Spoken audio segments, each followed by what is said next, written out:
Hey guys, hi, how are you? পিছনের লোক ব্যক্তিরা দেখতে পাচ্ছেন মিস্টার শাহজাহান আজকে বের হয়েছি কোথায় গৌতমপুর বাস স্ট্যান্ড উদ্দেশ্যে। সাথে আসছে শাহজাহান নাকি সফল, কোন দিক দিয়ে সফল? আজকে নতুন একটা শার্ট পরছে, শার্টটা সুন্দর মোটামুটি, আর এয়ার কাটটা মোটামুটি দেখা যাচ্ছে আরও একটু বেশি গর্জিয়াস এয়ার কাটটা। তো এটা হচ্ছে শাহজাহানের জমি, এই তো শাহজাহানের জমি, কেঁচু দেখা যাচ্ছে আই করে। কেঁচুর কি অবস্থা, সফল কৃষকের জমির কেঁচুর কি অবস্থা দেখতে পাচ্ছেন? ওই যে জমির মধ্যে দেখা যাচ্ছে দেন কি পরিমাণ কেঁচু, এই যে জমিটা। ঠিক আছে, তো আমরা এখন যাবো, একটু ভিজিট করবো। কেতে জমির অবস্থা খুবই খারাপ। হ্যাঁ, এত কেঁচু কিটা তুমি না সফল? মাশাআল্লাহ, আমার ক্ষেত্রে অনেক সুন্দর। দেখেন সাধারণ জমির মধ্যে কেঁচু দেখা যাচ্ছে, এই তো দেখতে পাচ্ছেন, দেখেন ভালোভাবে দেখেন।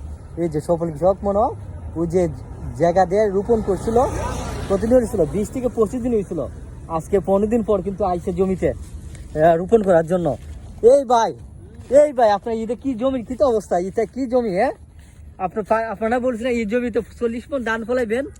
আমি অভাবে হয়েছি, সত্যি কথা। হ্যাঁ, দেখেন কেঁচু দেন কি অবস্থা। আল্লাহ, ধানের জমির কেঁচুর অবস্থা দেখেন। আপনারা 40 মণ ধান ফলাইবেন ইনশাআল্লাহ, অবশ্যই 40 মণ ধান হইব, কারণ আমি সাকসেসফুল ফার্মার। কেঁচু দিয়ে দেওয়া আছে, পুরা বন্ধু দিয়ে কেঁচু দেওয়া যায়, এটা সমস্যা নাই। কেঁচু দিয়ে দেওয়া যায় ধানের উপরে। ভাই সত্যি দেখেন, আপনি বিশ্বাস করেন বা না করেন, এই তো দেখেন দেখা যাচ্ছে, দেখেন এই যে একটা দেখেন। তো ও নাকি 40 মণ ধান ফলাইবো গইনা এক সপ্তাহ পরে এই কেসুরে ছাড়াই যাবো আমার ধান গাছ। সার কত দিছেন? আমি এখন পর্যন্ত খুঁজতে দিছি না। তবে এখন পর্যন্ত একটা কেজিও সার দেয় নাই, ও বা কাণ্ড। কিন্তু ক্ষেতের পজিশন দেখা যাচ্ছে ভালো, ওই তো কয়েকটা কেঁচুর মানে বড় হয়ে যাচ্ছে। তবে মনে হচ্ছে যে 1 থেকে 2 দিনের ভিতরে, 1 থেকে কদিনের ভিতরে, আমি তো কালকে খুঁজতে হলাম, 1 থেকে 2 দিনের ভিতরে কালকেই সব কাট মানে ক্লিয়ার করে নেবে। তবে দেখা যাচ্ছে ক্ষেত পজিশন তো ভালো। ভাই 1 কেজি সার দিছে না, 1 কেজি ওষুধ দিছে না, আপনি কি ভাই, এটা কি আপনি কি ম্যাজিক দেখা যাচ্ছেন এগুলো? তো কইলাম আমি সাকসেসফুল ফার্মার। হ্যাঁ, সাকসেসফুল ফার্মার। আর বিশেষ হলো আমার অভিজ্ঞতা আছে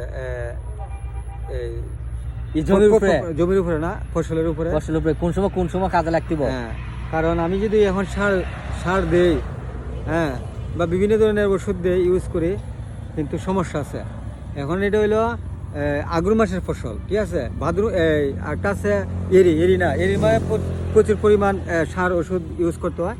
কিন্তু এখন যে মাটির উর্বরতা বালা, কারণ মাটির তোমার এই যে খাড়াগুলো মানে খুব সফট, ঠিক আছে। আচ্ছা। আর বিষয় হলো এখন সার ওষুধ কম লাগে, বিশেষ করে এখন বেশিরভাগ ওষুধ লাগে লাল সার। আচ্ছা, বুঝতে পারছি। আচ্ছা, যাই হোক, তবে আপনার